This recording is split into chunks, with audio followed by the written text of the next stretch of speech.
aiddir. Bölük mətnin qısa zaman müddətində şagirdə mənimsənməsi baxımından məqsədə uyğun üsuldur. Bu bildiyimiz kimi ziqzaqdır. Qruplar şəklində problem həll etmə bacarığı inkişaf etdirir. Şagirdlərə problemli situasiya verilərək bu vəziyyətdən çıxması üçün düşünmələr tələb olunur. Mövzu haqqında mövcud olan bilikləri aktivləşdirmək üçün istifadə olunur. Şagirdlərdə qısa şəkildə mövzunun əsas ideyasını ifadə etmək bacarığı formalaşdırır. Klasterə demək burada məncə burada D variantı mövzu haqqında mövcud bilikləri aktivləşdirmək üçün istifadə olunur. Demişdik axı biz klaster diaqnostikinin üsuludur. BB klaster. Diaqnostik də nədir? Mövcud biliklərin yoxlanılmasıdır. Hə. Ona görə o. Sizcə A bəndi nədir Sevinç müəllimə? Hansı iş üsuludur? A bəndində ziqzaq dedik. Yəni bəli, böyük mətni qısa zaman, bəli. Bəs B bəndi nədir?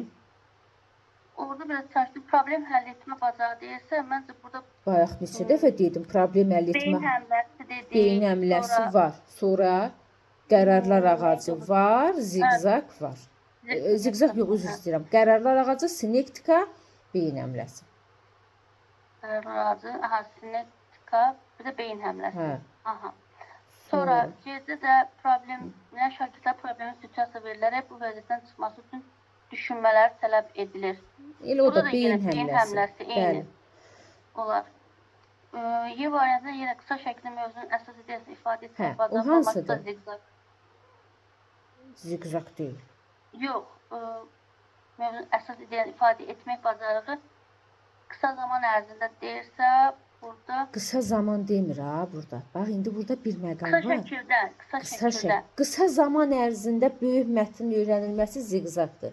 Amma mövzunu qısa şəkildə, mövzunu qısa yığcam, lakonik şəkildə ifadəsi Sinkveyndədir, müəllim. Sinkveynddir. Bəli. 3-2-1-lə demək olmaz bunu, yəni Y-də. Yox, müəllimə, 3-2-1, yox. 3-2-1-in qaydası başqadır. 3-2-1-i biz refleks edirik. Məsələn, mövzunu keçirik, deyirəm ki, mövzunu yadında qalan 3 məlumatıdır. 2 ən maraqlı faktıdır, 1 sənə qaranlıq qalan məqamıdır. Bu 3-2-1-dir. Dərsin sonunda adətən aparır, refleksiyadır. Amma bu tamam başqa bir məqamdır. Aydın oldu. Sonra 11-ci sual. 11-ci sualı oxusun Fidan müəllimə. Aha, bu da edə müəlliməm. Deməli, aşağıdakılardan hansı beyin həmləsi üsuluna aiddir? Yaradıcı ideyaların bir araya gətirilməsi və bölüşülməsi baxımından ayrılır. Bu doğrudur müəlliməm. Çünki beyin həmləsində yaradıcı ideyalar bir araya gəlir və şagirdlərlə bölüşülür. Doğru. Doğrudur. Şagirdləri arasında. Buyurun müəlliməm. Yox, demirəm heç nə müəllimə, oxuyun, davam edin. Deməli, B variantı şagirdin bildikləri arasında nə dərəcədə düzgün əlaqə yarana bilmədiklərini yoxlamaq imkanı verir. Anlayışların çıxarılmasıdır. Aferin, bəli. Sonra refleksiya etmək üçün istifadə olunan effektiv üsuldur. Bu 3-2-1-dir dərsin sonunda. Bu üsulda bölünmüş şagirdlər öz mövqelərini arqumentlərlə müdafiə etmək, yəni etməlidirlər. Bu debata aiddir. Xəyali bir situasiyanı canlandıraraq mövzunu daha dərindən öyrənilməsini təmin edir. Bu da stimulyasiyadır. Maşallah. Maşallah da sözüm yoxdur. Sözüm yoxdur. Növbəti sualımızı oxusun Aytaç müəllimə. 12-ci sualı. Müəllimə, axır biraz.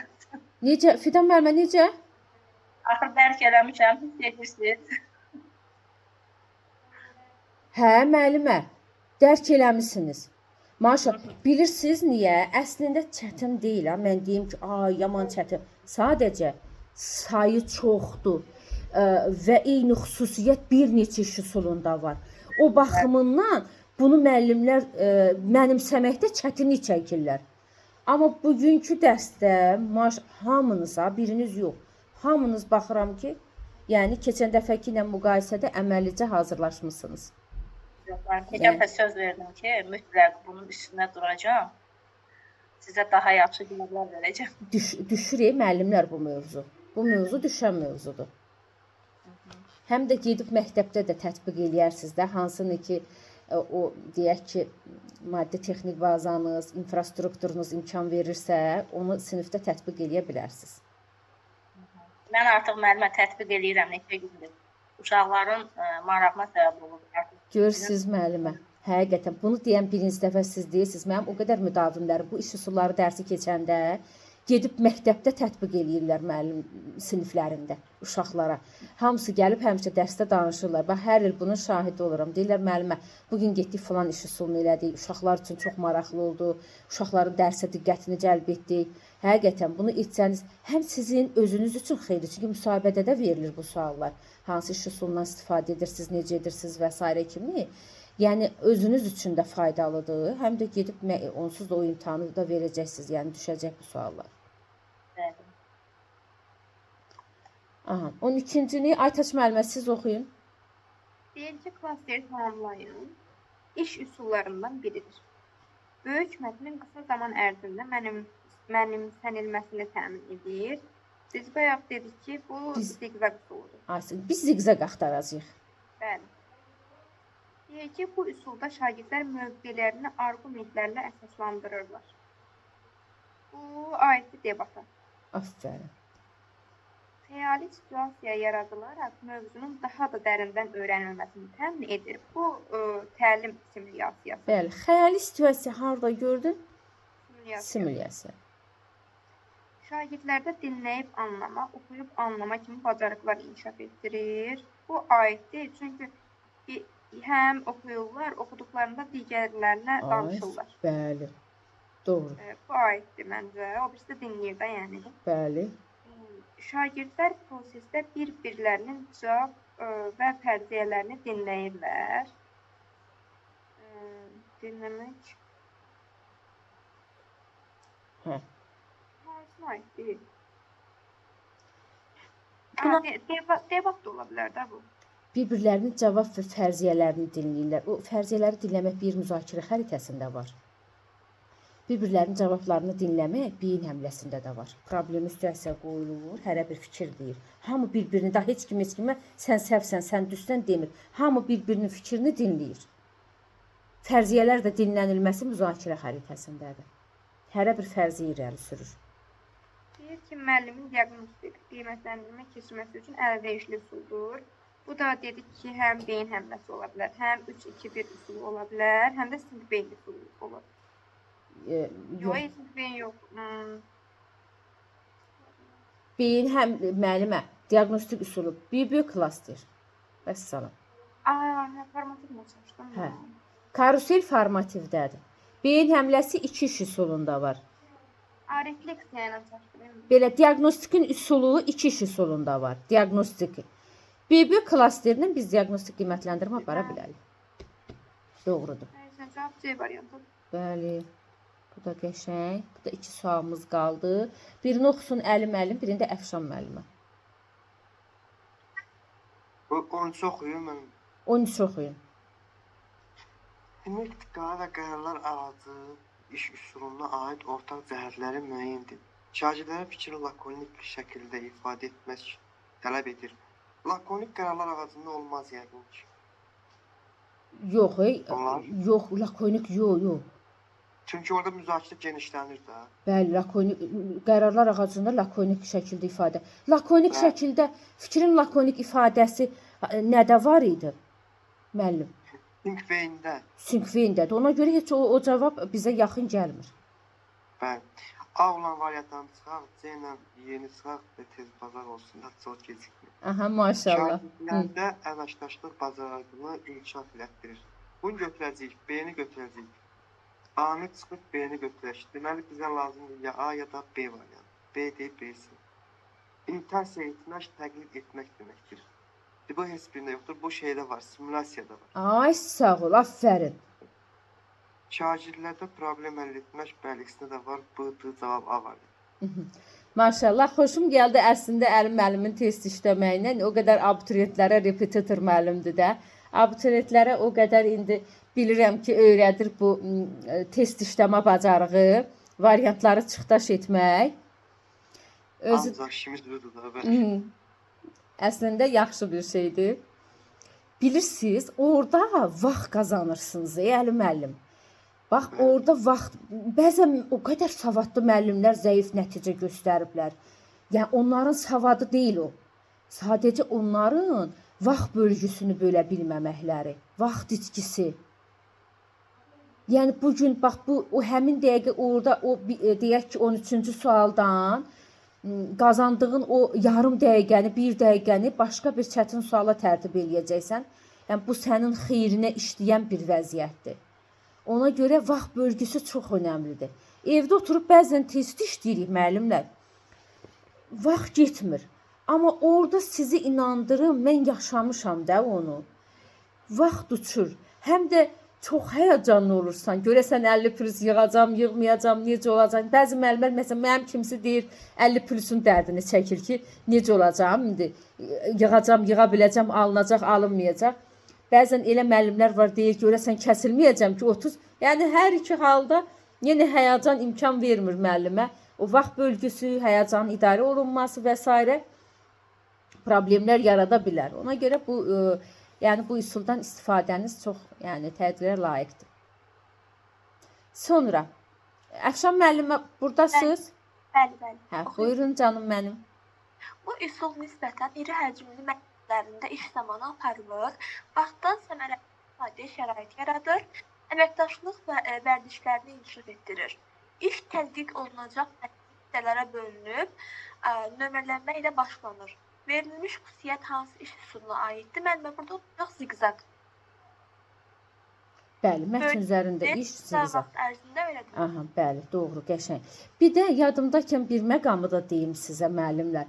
Mən imtahanımda, mən 3 fəndən vermişəm də. İndi sizdə bir dənə tarix kurikulumdur. Biz həm Azərbaycan dil riyaziyyat. Mən də 3 fəndim müəllimə. Siz Azərbaycan dil ədəbiyyatı.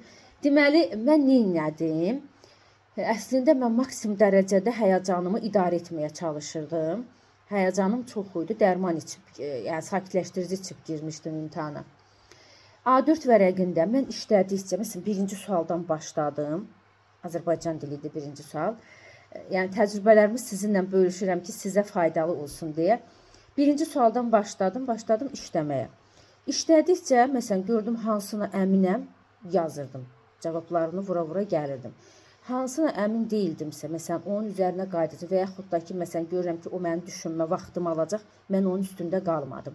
A4 vərəqə yazırdım 10, keçirdim 11-ə, 12, 15, hansına qayıdacamsa. Ancaq A4-də sıralama, qayıdacağım, üzərində düşünəcəyim suallar A4 vərəqində, amma elə bir ki, tam əmin olduqlarımı yazmışam. A4-də qarşımda dayananlar ancaq tərəddüd etdiklərim, hesaplaması vaxt aparan sualları yazdım ora. 60-a çatdım. 60-a çatdım. Yenidən buradan bir geri qay. Ekranı çəkib aşağı birbaşa məsələn 50-ci sualın üzərinə vurdum. Baxdım A4-də hansını yazmışam. Birbaşa 15-in üzərinə ki, orada vaxtım getməsin. Yenə başladım yəni o fırlandım bütün suallarımın üzərində. Yenə də 20 dəqiqəm qalmışdı. Yəni o bir dəfə də üstündə fırlanandan sonra o suallarımın düşündürücü 20 dəqiqəm qalmışdı. O 20 dəqiqəni yenə söndürmədim. Bir də qayıdıb suallarıma baxırdım, neynirdim. Məsələn, o dəqiqliklə yazdığım suallara da baxırdım. O qədər həyəcanlıydım ki, əslində klaviatura var da bizdə ekranda, ekranın sol tərəfində klaviaturada hesablayırdım məsələ misalı. Sanki elə bir klaviaturaya etibar eləmirdim. Qayıdıb həmin o məsələ misalın cavabını A4-də əlimlə vurub bölürdüm. Yəni oranın siz necə? Bəzən kimsə üçün ola bilər imtahan həyəcanı. Yəni mənim üçün çox həyəcanlı oldum. Baxmayaraq ki, mən təlimçiyəm. Təlimçi deyil, mən ixtisasım üzrə təlimçilik etmirdim. Sadəcə olaraq kurikulumdan təlimçiyim. Yəni kurikulumdan bilirdim ki, rahat şəkildə yazacağam. Amma onu deyim ki, yəni o vaxtı hələ mən 23-cü ildə yeni başlamışdım təlimçiliyə. Və onu da deyim ki, sizə, yəni həyəcanımı mən maksimum dərəcədə idarə eləməyə çalışırdım ki, yəni o vaxtım çatsın, mən ekranımı özüm söndürmədim. Nəzarətçi gəldi, mən sadəcə olaraq bitirdim, yəni sualları bitirdim. Oğlanı çağırdım ki, gəlin ekranımı bitirin. O baxdı mənə dedi. Mənə deyir, oğlan 55 bal yığmısınız müəllimə. Mən sevincimdən necə yəni ağlamışam, necə orada qışqırmışam, necə yəni əslində həqiqətən də emosiyalarımı cilovlaya bilməmişəm. O qədər həyəcanlı olmuşam. Çəkiliş gəldi, məni çıxartdılar, regionun rəisi oradaydı, bizi apardılar. İnşallah sağ əlim sizin başınıza, hamınıza qismət olsun. O həyəcanı, o hissi yaşamaq. Mükəmməl bir hiss. Bizi şəkillər, çəkdilər, müsahibə götürdülər və s. Çox, yəni əziyyətimə dəydi. Əziyyətimə dəydi. İnşallah ki, sizlərə də nəsib olsun. Zəhmətiniz əlinizdə qalmasın. Siz də o 50 plusun dadını dadasınız. Həqiqətən. Hamınıza arzulayıram, əzizlərim. Belə müəllimlər, bu da növbəti dərsimizin sonuna gəldik. Dərslərimiz haqqında bildirmək istəyirəm ki, siz də bizim bu cür canlı sınaq işləmə imkanı yaratdığımız bir dərsdən istifadə etmək istəyirsinizsə, siz də bizim qruplarımıza qoşulmaq istəyirsinizsə, buyurub YouTube üzərindən bizim əlaqə nömrələrimizlə əlaqə saxlayıb dərslərimiz haqqında daha geniş, ətraflı məlumat ala bilərsiniz, əzizlərim. Bu arada kanalımıza abunə olmağı, şərh yazmağı, paylaşmağı unutmayın. Yeni videoların davamlı olmağını istəyirsinizsə, mütləq şəkildə kanalımıza abunə olun.